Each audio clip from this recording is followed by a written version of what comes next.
मंत्री ने दावा किया कि चीन ताइवान पर आक्रमण की तैयारी कर रहा है। ताइवान ने दो टूक कहा कि चीन जंग के लिए ही मिलिट्री अभ्यास कर रहा है। ताइवान ने दावा किया कि चीन ताइवान पर साइबर अटैक की प्लानिंग भी कर रहा है, जिसके जरिए वो वहां के लोगों में गलत जानकारी फैलाएगा और उनका हौसला तोड़ेगा।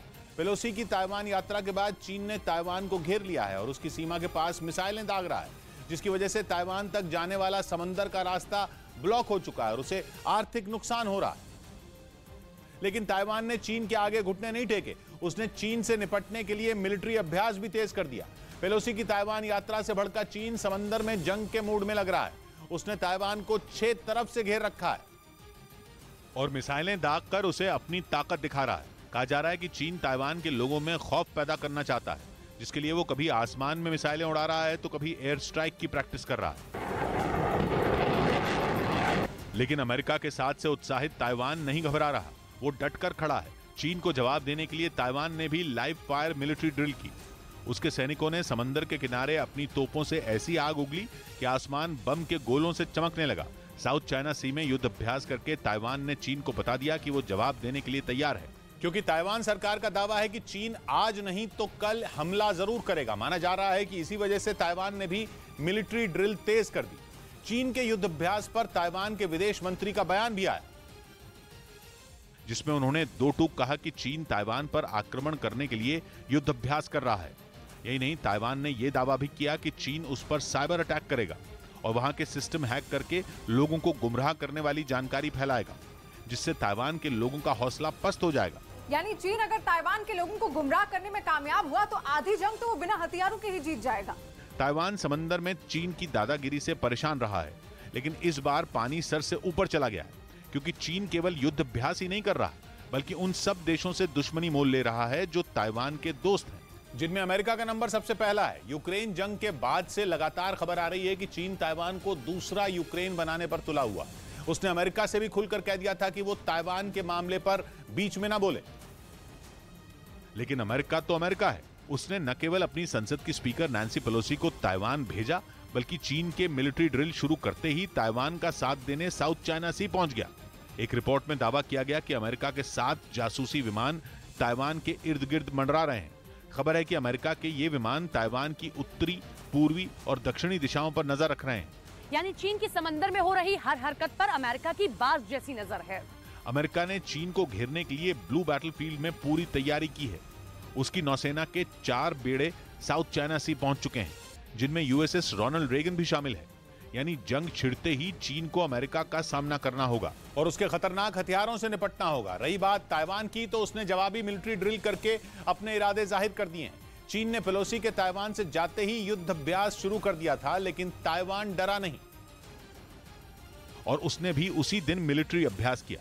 एक तरफ चीन ने मिसाइलें दागी, तो दूसरी ओर ताइवान के सैनिकों ने भी जमीन से आसमान तक अपना दम दिखाया, जिसके बाद उसने एक बार फिर सैन्य अभ्यास किया है, वो भी चीन की एयर स्ट्राइक प्रैक्टिस के अगले दिन।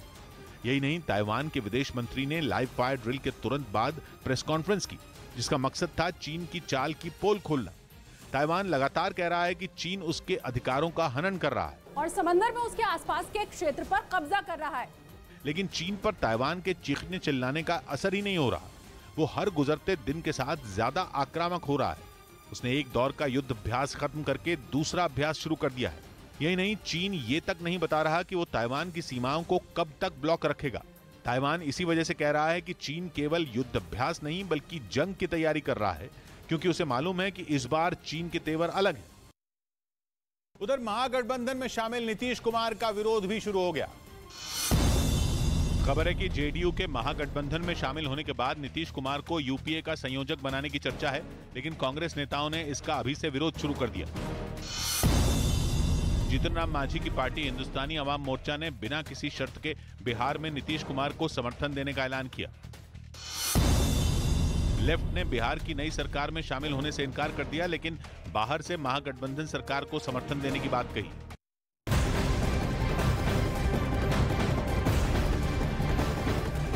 और बड़ी खबर आपको बता रहे हैं बडगाम से। जम्मू कश्मीर के बडगाम में आतंकियों और सुरक्षा बल के जवानों के बीच मुठभेड़ हो रही है। सेना के जवानों ने आतंकियों को चारों तरफ से घेरा हुआ है। दोनों तरफ से भारी गोलाबारी लगातार सुनाई दे रही है और अब भी आपको बता दें कि लश्कर के 3 आतंकी वहां पर मौजूद हैं, जिनको कि घेर लिया गया है सुरक्षा बलों द्वारा और कोशिश की जा रही है कि किसी भी तरीके से उनको पकड़ा जा सके। और ऐसे में चप्पे चप्पे पर अब वहां पर सुरक्षा बलों की तैनाती कर दी गई है।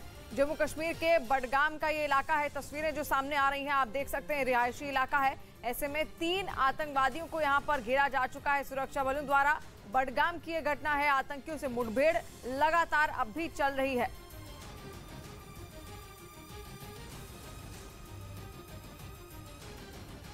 तो तस्वीरें आप देख रहे हैं, ये बडगाम जम्मू कश्मीर से सामने आ रही हैं। और क्योंकि 15 अगस्त आने वाला है और ऐसे में जब पूरा देश आजादी का दिवस मनाएगा, तो ऐसे में बड़ी आतंकी साजिश ना हो पाए, उसको नाकाम किया जाए, इसलिए लगातार सुरक्षा बल डटे हुए हैं। और तस्वीर आप देख रहे हैं बडगाम से, जहां पर 3 आतंकियों को फिलहाल घेर लिया गया है। बिहार में सियासी उठापटक के बाद आज एक बार फिर से नीतीश कुमार मुख्यमंत्री बनने जा रहे हैं। बिहार के मुख्यमंत्री के तौर पर नीतीश कुमार 8वीं बार शपथ लेंगे। तेजस्वी यादव उप मुख्यमंत्री होंगे। शपथ ग्रहण समारोह दोपहर 2 बजे होगा।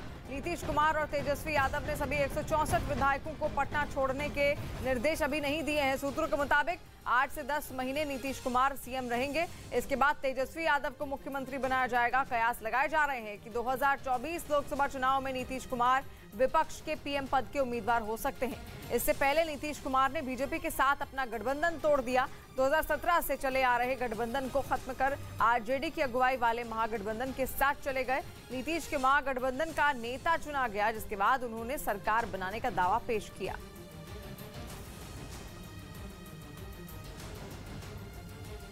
एक साथ इनके पास 5 पार्टियों की मीटिंग एक साथ सब लोग थे और जैसे ही हमने वहाँ त्याग पत्र दिया तो इनके यहाँ गए और सब लोगों ने एक साथ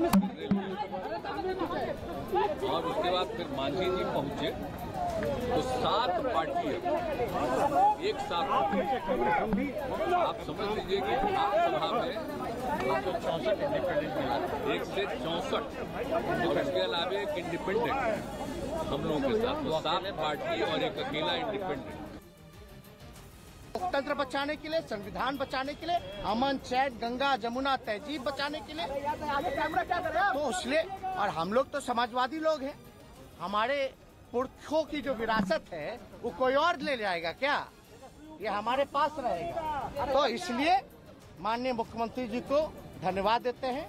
हम अपने पार्टी के राष्ट्रीय अध्यक्ष आदरणीय लालू जी को धन्यवाद देते हैं। हर एक लोग, बिहार की जनता, हमारे पार्टी के वर्कर, हमारे पार्टी के विधायक, सब लोग चाहते थे कि जो किसी भी तरीके से भाजपा का जो एजेंडा है उसको बिहार में नहीं चलने देना है। तेजस्वी यादव फिर से बिहार के उप मुख्यमंत्री बनने जा रहे हैं। तेजस्वी यादव को इस बार बिहार सरकार में क्या पद मिलेगा तेज प्रताप यादव को, इस पर भी सबकी निगाहें टिकी हुई हैं। महागठबंधन की सरकार बनने पर क्या कहना है दोनों भाइयों का, आप सुनिए। सरकार बन गई, अब सबको लोग को रोजगार मिलेगा, लाखों करोड़ों को रोजगार मिलेगा। जिस तरीके से तेजस्वी जी ने इधर देखिए ना, तेजस्वी जी ने जिस तरीके से कहा था कि 10 लाख रोजगार देने का काम होगा, अब वो समय आ गया है कि बिहार में जिस तरीके से खेला हुआ है और उस खेला का रिजल्ट ने दिखाने का काम किया है। भाई हम लोग चाचा भतीजा लोग हैं, लड़े भी हैं, आरोप भी लगाए हैं, लेकिन हम लोग तो समाजवादी लोग हैं ना। तो हमारी जो पुरखों की विरासत है वो कोई और ले जाएगा क्या? हम लोगों का अधिकार नहीं है क्या? तो हर घर में लड़ाई होती है, हर भाई में बकझक होती है, तो उस पर ध्यान नहीं देना। उधर नीतीश कुमार को बिहार में महागठबंधन का नेता चुने जाने के बाद राहुल गांधी और सोनिया गांधी ने शुभकामनाएं उनको दी। राहुल गांधी ने फोन पर नीतीश के साथ बातचीत की, इसके बाद सोनिया गांधी ने बधाई दी। वहीं सूत्रों के मुताबिक नीतीश कुमार को यूपीए का संयोजक बनाया जा सकता है। उधर कहा यह भी जा रहा है कि 2024 लोकसभा चुनाव में नीतीश कुमार विपक्ष के पीएम पद के उम्मीदवार हो सकते हैं। आपको बता दें कि पिछले 2 दिन के अंदर बिहार की राजनीति में जबरदस्त उठापटक देखने को मिली है और अब वक्त बताएगा कि महागठबंधन का ये तालमेल बिहार और देश की राजनीति में क्या नया लेकर आएगा। वहीं बिहार में जेडीयू के साथ सत्ता का स्वाद चखने जा रहे तेज प्रताप यादव काफी खुश नजर आ रहे थे। न्यूज 18 के साथ बातचीत के दौरान उन्होंने कहा कि लालू प्रसाद यादव किंग मेकर की भूमिका में हैं। प्रताप जी 5 साल बाद सरकार में वापसी किए हैं, कितना मुश्किल था वापसी करना? देखिए, हम लोगों ने संघर्ष किया और संघर्ष से जो फल जो निकल के आता है वो ये है, जो फल जो निकल के आया संघर्ष करने के बाद हम लोगों ने सींचने का काम किया, उसका फल ये मिला है कि अब जो नौजवान जो हैं उनको अब पूरा भर देना है, रोजगार देना है। उसके लिए हम लोगों को चुनने का काम किया। हम लोगों ने समझौता भी किया, गठबंधन को साथ में पूरे समाजवादी लीडर सब लोग साथ में हैं, जितनी भी दलें हैं सब साथ में हैं। बीजेपी तेज प्रताप जी में मांझी जी ने भी हम लोग को समर्थन नहीं, आपको सपोर्ट कर दिया तमाम पार्टियों ने जो नीतीश कुमार के साथ भी थे। बीजेपी को छोड़ के सबने, बीजेपी कह रही है कि नीतीश कुमार ने मैंडेट का अपमान किया और नीतीश कुमार पे भी पहले आप लोग आरोप लगा चुके हैं कि पलटते हैं, तो इस बार विश्वास कर सकते हैं? देखिए, पलटीबाज अगर सही मायने में कहा जाए तो सबसे बड़ा पलटीबाज जो है वो भाजपा है। बात बहुत कहा जाता है कि तेजस्वी चाहते हैं गृह विभाग मिले, तेज प्रताप नए मंत्रिमंडल में अपने लिए पद चाहते हैं, ये सब जो खबरें चल, किसको बोला कि हम पद चाहते हैं? वही पूछ रहा हूँ। हम तो जनता के दिल में पद चाहते हैं। भूमिका रही लालू यादव की क्या भूमिका रही? बताया जा रहा है कि पूरी रणनीति उन्होंने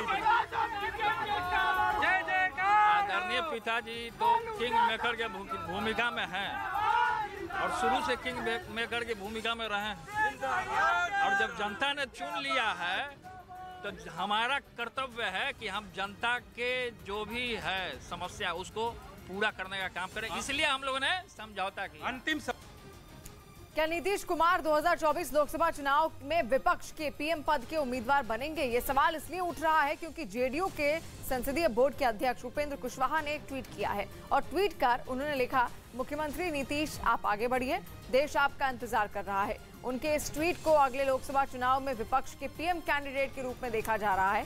उपेंद्र कुशवाहा ने संकेत दिया है कि नीतीश कुमार 2024 लोकसभा चुनाव में विपक्ष के प्रधानमंत्री पद के उम्मीदवार हो सकते हैं। और बिहार में सत्ता के परिवर्तन के बाद नीतीश कुमार जहां विरोधियों के निशाने पर आ गए हैं, वहीं महागठबंधन की सरकार बनने से कुछ लोग नीतीश और तेजस्वी का समर्थन कर रहे हैं। तेजस्वी जी तो बिहार के यूथ के इच्छा और अपेक्षा के प्रतीक रहे हैं। तेजस्वी जी के बारे में तो मैंने शुरू से ही कहा हुआ है, नीतीश जी बहुत मैच्योर्ड आदमी हैं। अब आज जो कुछ हो रहा है मैं उम्मीद करता हूँ बिहार के बेहतरी के लिए हो रहा है। मेरा इस वक्त आना यहाँ पे संयोग नहीं, संजोग है, महज संजोग है, प्रयोग नहीं है। प्रयोग तो उन लोगों ने किया, दिल्ली वालों हमारे दोस्तों ने। वो तो एक दिन होना ही था, वो इनका नापा गठबंधन था सरकार में आने के लिए, वो टूट नहीं था, टूट गया, टूट नहीं था। पर आज जो ये जो तानाशाही प्रवृत्ति इनकी है, गोवा, मणिपुर, कर्नाटका, फिर मध्य प्रदेश और अभी महाराष्ट्र के अंदर ये लोकतंत्र की हत्या कर रहे हैं, हत्यारे हैं, संविधान की धज्जियां उड़ा रहे हैं। देश इनको माफ नहीं करेगा। ये अच्छी शुरुआत है। आज के दिन जब अंग्रेजों के खिलाफ नारा दिया था भारत छोड़ो, अगर बिहार से ये नारा आया कि भारतीय जनता पार्टी भगाओ, मुझे लगता है कि और प्रदेशों में भी इसी तरीके से बहुत जल्दी भारतीय जनता पार्टी के खिलाफ पॉलिटिकल पार्टीज भी खड़ी होंगी और जनता भी खड़ी होगी। मुझे उम्मीद है कि मिलजुल करके कोई ऐसा निर्णय लेंगे जिससे हमेशा भारतीय जनता पार्टी दूर रहेगी।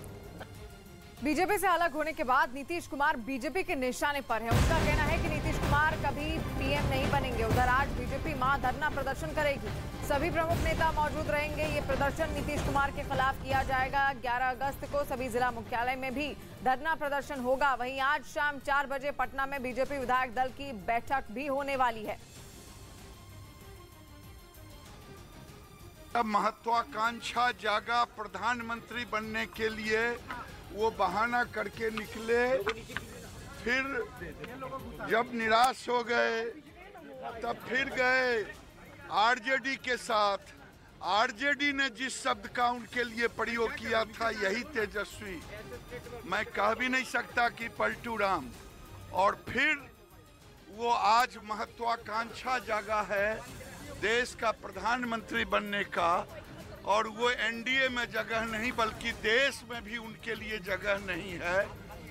ये बिहार की जनता ही उनको फिर से सबक सिखाएगी। बड़े भाई की तरह इज्जत दी, कभी भी उनके लिए कोई अपमान का शब्द हमारी तरफ से हमारे नेताओं ने नहीं कहा, बल्कि वो सीनियर लीडर के नाते हरदम सम्मान दिया। हमारा नेतृत्व तो कह ही रहा था कि वो 2025 तक मुख्यमंत्री हैं, हम इकट्ठे चुनाव लड़ेंगे, कभी सम्मान में कोई कमी नहीं की। आपको कमजोर तो प्रदेश की जनता ने किया था, फिर भी प्रधानमंत्री नरेंद्र मोदी जी ने आपको मुख्यमंत्री बनाया। फिर अब आज आप कह रहे हैं कि भाजपा अटल जी और आडवाणी जी वाली भाजपा नहीं है, तो 20 में जीत के आप साथ क्यों थे? आप उसी वक्त कहते कि हमको इस बीजेपी से नहीं पटेगी। तो ये तो कमाल की बात है।